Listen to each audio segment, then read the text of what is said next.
hello, Bachawari. कैसे हो आप सब? I'm again back in front of you all making another video, which is the biggest mistakes that students make is ignoring their communication skills. तो basically ऐसे सोचो कि तुम्हें बहुत सारी टेक्निकल स्किल्स आती है, तुम्हारी कोडिंग बहुत अच्छी है, तुम अपने सब्जेक्ट के मास्टर हो, तुम जो भी डोमेन चूज कर रहे हो तुम्हें वो डोमेन बहुत अच्छे से आती है और इतने अच्छे से आती है कि तुम्हारी वो स्किल्स तुम्हें एक जॉब दिला सकती है। नॉट कोई नॉर्मल जॉब बट बहुत अच्छी हाई लेवल कंपनी के अंदर तुम्हें जॉब दिलवा सकती है।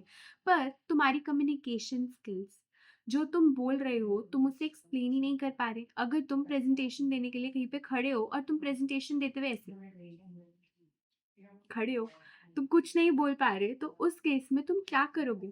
तुम्हें अपने आप को एक्सप्लेन करना सीखना पड़ेगा। मतलब तुमने अपनी कोडिंग स्किल्स इतनी अच्छी कर ली कि तुम अपने आप को कह सकते हो कि तुम उस डोमेन के मास्टर हो, पर तुम ना मैनेजर को कन्विंस कर पाए, तुम ना कस्टमर को समझा पाए कि तुम क्या बेच रहे हो, तुम ना लोगों को समझा पाए, तुम ना अपने आइडिया को एक्सप्लेन कर पाए। तुम्हें सही में लगता है कि वो नॉलेज जो तुमने इतनी गेन कर ली वो रियल नॉलेज है? इसी रीज़न की वजह से जो इतने सारे प्रोफेशनल्स होते हैं वो बोलते हैं कि communication is the key to everything and communication comes above technical skills, क्योंकि नॉलेज तभी काम आती है जब तुम उसे इफेक्टिवली डिलीवर कर पाओ। आई नो तुम में से बहुत सारे लोग यहाँ पे ऐसे होंगे जो मुझसे डिसएग्री करते होंगे, बट यार एक बार तुम खुद सोचो ना, जो सब मैंने बोला, आई नो इस सब चीज़ों से मैं भी कंप्लीटली अग्री नहीं करती, पर टेक्निकल स्किल्स तुम्हारे साथ तभी होती है, मतलब टेक्निकल स्किल्स तुम्हारा साथ तभी देती है जब तुम उन चीज़ों को इफेक्टिवली डिलीवर कर पाओ। आई नो आज की डेट में technical skills, coding skills and ये जो बेसिक लैंग्वेजेस हैं वो सब आना बहुत इंपॉर्टेंट है, and we being in BTech हमारे लिए तो ये बहुत ही ज़्यादा इंपॉर्टेंट होती है, क्योंकि आजकल तो जो नॉन बीटेक स्टूडेंट्स भी हैं या जो आर्ट्स वगैरह की फील्ड से भी हैं वो लोग भी एआई और इन सब चीज़ों को बहुत ज़्यादा यूज़ करते हैं, तो हमारे लिए ये सब सीखना तो और ज़्यादा इंपॉर्टेंट है। पर उसके साथ-साथ कम्युनिकेशन सीखना, कम्युनिकेशन स्किल्स को डेवलप करना, ये सब भी इम्पोर्टेंट होता है। एंड इसीलिए आज मैं तुम लोगों के ही बहुत सारे क्वेश्चंस का जवाब भी दूँगी, out of which the first is सिर्फ टेक्निकल स्किल्स से काम नहीं चलेगा क्या?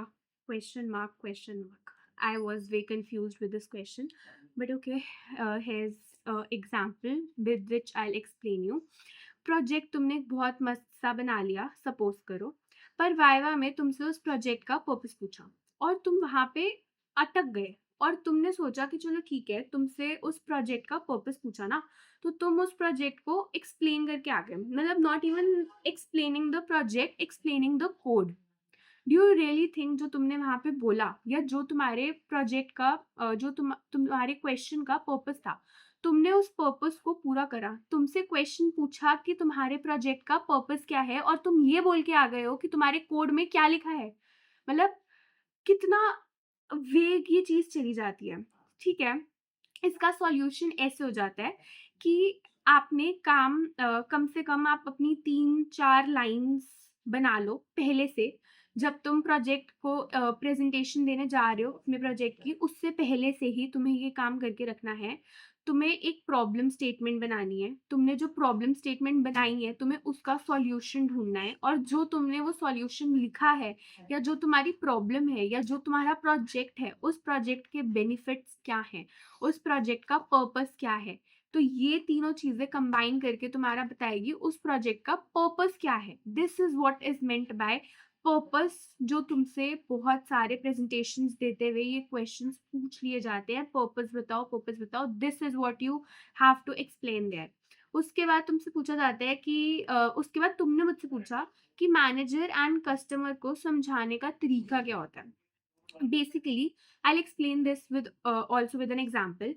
Suppose एक ऐप एक्सप्लेन करते वक्त फायरबेस, डीबी, एपीआईज एंड सब तुमने कर लिया, पर मैनेजर को कुछ समझ ही नहीं आया, तो तब तुम क्या कर सकते हो?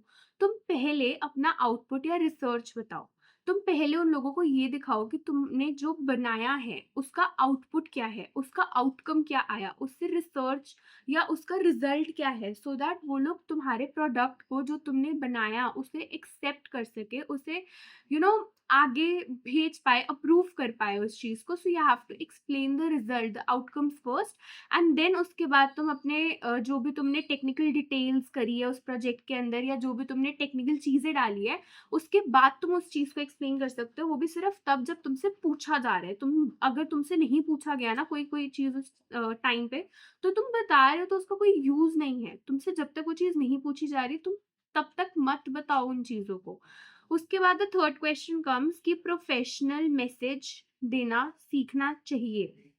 तो फॉर एग्जाम्पल तुमने बोला कि hi sir please send the assignment fast. तुम्हें क्या लग रहा है इससे? मतलब पढ़ने वाले को तो ऐसे ही लगेगा ना कि hi sir please send the assignment fast, which is very rude and very casual. मतलब you have to understand how you are texting someone. If you are texting someone who's on a high authority than yours, ना you have to present the message in a way कि उनको वो चीज़ rude ना लगे, उनको ऐसे ना लगे तुम उन्हें ऑर्डर दे रहे हो, बिकॉज ऑर्डर देने का काम अगर वो तुमसे हायर अथॉरिटी पे है उनका है, तुम्हारा नहीं है। You have to be way respectful while texting someone who's on a higher position than of yours. तो इस केस में तुम कैसे कर सकते हो? रिस्पेक्टफुल वे में लिख सकते हो, तुम कोई मेल उन्हें ड्रॉप कर सकते हो, या अगर व्हाट्सएप पे टेक्स्ट कर रहे हो तो it can be way more respectful, polite and not casual, which is a bit professional as well.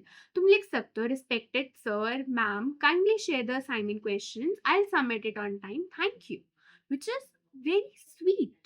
तो तुम इस तरीके से अपने मैसेज को फॉर्म कर सकते हो। उसके बाद सेल्फ इंट्रोडक्शन एंड इंटरव्यूज को कैसे क्लियर किया जाता है, मतलब इंटरव्यूज में सेल्फ इंट्रोडक्शन कैसे देनी चाहिए।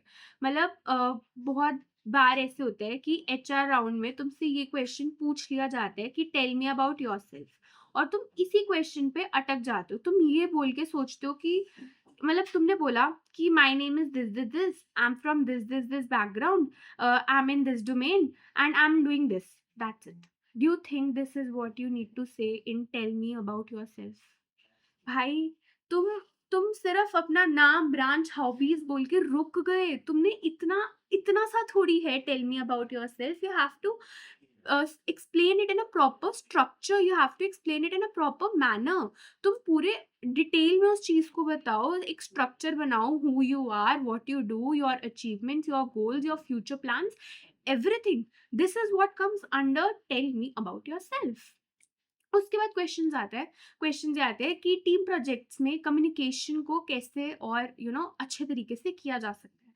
तो एग्जाम्पल, तुम ग्रुप प्रोजेक्ट में एक बंदा लिया, तुमने अपने प्रोजेक्ट के अंदर उस बंदे को सिर्फ इसलिए लिया सो दैट वो जाके तुम्हारी पीपीटी एक्सप्लेन कर रहा है, तुम्हारा जो प्रोजेक्ट है उसे अच्छे वे में डिलीवर कर रहा है, which is a good thing. पर तुमने सिर्फ वही बंदे को असाइन करा है कि भाई तू ही ये सारी चीजें बताएगा, जाके एक्सप्लेन करेगा, सब करेगा। It's not right. तुम ऐसे कर सकते हो कि तुमने, अगर तुम्हारा 4 लोग का ग्रुप है, 4 लोगों 8 स्लाइड्स है, 2-2 स्लाइड हर बंदा एक्सप्लेन कर रहा है। इंस्टेड कि वही एक बंदा सब कुछ एक्सप्लेन कर रहा है, बाकी के 3 बंदे बाकी कुछ नहीं कर रहे, या बाकी के 3 बंदे बाकी काम कर रहे हैं। You can divide your tasks सब के बीच में, क्योंकि जब तुम चीज़ों को एक्सप्लेन करते हो वहाँ पे खड़े होके, तो अगर एक ही बंदा सब पूछता है तो क्वेश्चंस बाकियों से पूछे जाते हैं। उसके बाद क्वेश्चन इज कि how to overcome stage fear या पब्लिक स्पीकिंग। बेसिकली इसके अंदर तुम क्लास प्रेजेंटेशन में, suppose I explain you this also with an example. Suppose तुमने क्लास प्रेजेंटेशन दी, तुम्हें क्लास प्रेजेंटेशन की पूरी नॉलेज थी, पर स्टेज पे जाके तुम ऐसे फ्रीज हो गए। तो यही तुम्हारा क्वेश्चन था कि स्टेज फियर या पब्लिक स्पीकिंग को कैसे ओवरकम करें। तो बेसिकली इसके लिए तुम ऐसे कर सकते हो, मिरर के सामने खड़े होके 2-3 बार प्रैक्टिस कर सकते हो, या फिर सपोज अगर तुम एआई डोमेन के हो तो एआई रिलेटेड आर्टिकल्स पढ़ना शुरू करो। This will help you in future. Plus जो तुमने वो आर्टिकल पढ़ा, वो मिरर के सामने खड़े होके इंग्लिश में एक्सप्लेन करो।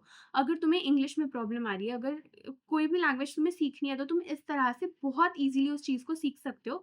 For example, if you want to learn English, you can just stand in the front of mirror and confidently practice saying कि तुम क्या एक्सप्लेन कर रहे हो, कैसे एक्सप्लेन कर रहे हो। इस चीज़ से तुम्हारी इंग्लिश स्किल्स बहुत जल्दी इन्हांस हो जाती है। एंड अगर तुम ट्राई कर रहे हो जल्दी-जल्दी बोलने का ना, तो तुम्हारी वोकैब भी क्लियर होती है। तुम बहुत जल्दी ईज़िली बोल पाते हो। तुम मिरर के सामने खड़े होके प्रैक्टिस करना इट्स द बेस्ट वे। या फिर तुम सोसाइटीज़ जॉइन कर सकते हो, बिकॉज़ सोसाइटीज़ में जब तुम जाते हो, जो एक्टिव सोसाइटीज़ होती हैं एंड जो डिबेटिंग सोसाइटी या थिएटर सोसाइटी या कुछ ऐसी सोसाइटीज़ होती है, जहाँ पे तुम अपनी वॉइस रेज़ करो, वहाँ पे ये सब सोसाइटीज़ तुम्हारा फ़ियर ओवरकम करवा देती हैं। उसके बाद comes the language barrier. Example, अगर तुम्हारी इंग्लिश वीक है तो स्टूडेंट्स बोलते-बोलते अटक जाते हैं या बोल ही नहीं पाते, और इसकी वजह से उनकी जो मोस्टली अपॉर्च्युनिटीज़ होती है, वो सब मिस हो जाती है। तो इस केस में तुम क्या कर सकते हो, इंग्लिश हिंदी मिक्स करके बोल सकते हो, या फिर जैसे अभी मैंने ऊपर बताया आर्टिकल्स पढ़ो, उनको थोड़ा-थोड़ा एक्सप्लेन करो डेली। अपने आप को एक्सप्लेन कर दो यार, मिरर के सामने खड़े होके तुम बोलोगे ना तो तुम्हें कोई जज भी नहीं करेगा, तुम खुद ही तो अपने आप को एक्सप्लेन कर रहे हो, जज करने वाला वो बैरियर ही हट जाता है इस पॉइंट पे तो। उसके बाद कम्स द लिसनिंग स्किल्स।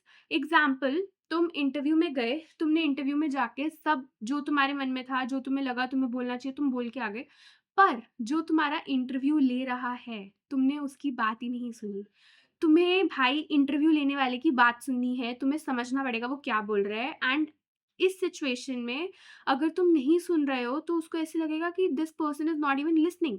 तो in what way you can form your answers is you can say कि आई अंडरस्टैंड योर पॉइंट, या आई अंडरस्टूड योर पॉइंट, या फिर व्हाट यू मीन इज़, या फिर in comprehension to what you said, या फिर कुछ ऐसा आंसर फ्रेम कर सकते हो जिससे जिस इंसान से तुम्हारा इंटरव्यू लिया जा रहा है, मतलब बेसिकली जो इंसान तुम्हारा इंटरव्यू ले रहा है, उसे भी थोड़ा इम्पोर्टेंस फील हो रहा है, उसे भी ऐसा नहीं लग रहा कि यार हाँ ठीक है, जो मैं जिसका इंटरव्यू ले रहा हूँ, वो बस अपनी आके बोल के चला गया, मेरी तो सुन ही नहीं रहा।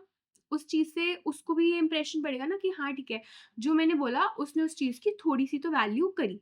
उसके बाद कम्स की नेटवर्किंग कैसे करें। तो फॉर एग्जाम्पल, तुम फेस्ट्स में गए, इवेंट्स में गए, सीनियर्स प्रोफेसर से बात करने में बहुत ऑकवर्ड फील हो रहा है तुम्हें, तो तुम कैसे सीनियर्स को रीच आउट कर सकते हो। तुम सीनियर्स से नोट्स लेने की कोशिश कर सकते हो, तुम सीनियर्स से उनकी गाइडेंस लेने की कोशिश कर सकते हो। तुम सीनियर से पूछ सकते हो कि मैंने ये सब्जेक्ट पढ़ा, लेकिन मुझे इसी सब्जेक्ट में यहाँ पे दिक्कत आ रही है।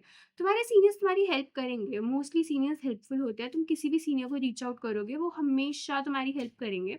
तो तुम इस तरीके से अपनी नेटवर्किंग इंक्रीज कर सकते हो, तुम सीनियर्स से बात कर सकते हो, इनफैक्ट तुम प्रोफेसर्स से भी इस तरीके से बात कर सकते हो। प्रोफेसर्स को तुम अगर अपने डाउट्स वगैरह पूछोगे, तुम प्रोफेसर्स के पास पर्सनली जाओगे, तुम उन्हें बोलोगे कि मैम चलो ठीक है, तुम्हें पाइथन में दिक्कत आ रही है, तुम्हें पाइथन कोई एक्स-वाई-ज़ेड टीचर पढ़ा रहा है, तुम उस एक्स-वाई-ज़ेड टीचर के पास जाओ, तुम उससे बोलो कि मैम पाइथन में मुझे इस कॉन्सेप्ट में यहाँ पे दिक्कत आ रही है, क्या आप मुझे एक्सप्लेन कर सकते हो? वो टीचर तुम्हें एक्सप्लेन करेगा, तुम्हें याद रखेगा और क्लास में तुम पे थोड़ा-सा फ़ोकस भी करेगा। तो इस तरह से प्रोफेसर्स भी तुम्हें जानते हैं, जिसकी वजह से इंटरनल में भी तुम्हारी हेल्प हो जाती है, और जब तुम्हारे पेपर्स चेक हो रहे होते हैं, तब वो टीचर थोड़ा-सा लीनिएंट हो जाते हैं कि हाँ, चल इस बच्चे को इतना नहीं आता, या चल इस बच्चे ने खुद से मुझसे आके ऐसे बात-वात की थी एंड ऑल, तो उस जगह पे ये चीज़ें ऐसे भी हेल्प की जाती है। तभी कहा जाता है कि नेटवर्किंग एक्सपैंड करो अपनी, नेटवर्किंग इंक्रीज़ करो अपनी। तभी जब भी तुम कॉलेज में आते हो, तुम्हें ये चीज़ सबसे ज़्यादा सुनने को मिलती है, नेटवर्किंग, नेटवर्किंग। हर कोई हर समय नेटवर्किंग ही बोल रहा होता है। तो ठीक है, इसी के साथ हम इस वीडियो को खत्म करते हैं। एंड में आई वुड जस्ट से कि टेक्निकल स्किल्स तुम्हें एंट्री दिलवाती है, पर कम्युनिकेशन स्किल्स तुम्हें ग्रोथ दिलवाती है।